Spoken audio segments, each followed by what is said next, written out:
கர்மம் பிடிச்ச காதலை பண்றவங்களுக்கு இன்றைய ராசி பலன்கள். நீங்க என்னத்தான் 5 வருஷமா பேட்டாவே இல்லாம லவ் பண்ணிருந்தாலும் கொஞ்சம் லேட்டா வந்ததுக்கு நடு ரோட்ல இன்னைக்கு உன்னை பிரேக்கப் பண்ணிட்டு விட்டுட்டு போறதுக்கும் வாய்ப்பு இருக்கு. மனசார காதலிக்கிற நீங்க மாப்பு போறது கூட லாக் இல்லன்னு இன்னைக்கு அவளுக்கு தெரிஞ்சிரும்.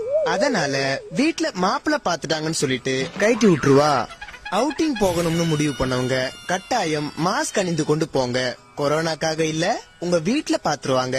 அப்புறம் உங்க காதலுக்கு காலம் முழுவதும் லாக்டவுன் போட வாய்ப்பு இருக்கு.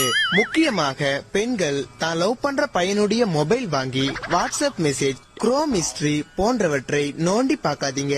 ஏன்னா அந்த பையனோட ஹிஸ்டரி தெரிந்துவிடும். கடைசியாக சென்னை கடலோர பகுதிகளில் வானம் மேகமூட்டத்துடன் காணப்படும். ஒரு சில இடங்களில் கனமழை பெய்ய வாய்ப்புள்ளது. காற்றழுத்த தாழ்வு மண்டலம். முண்டோ, இது ராசி பலன் ஷோயா?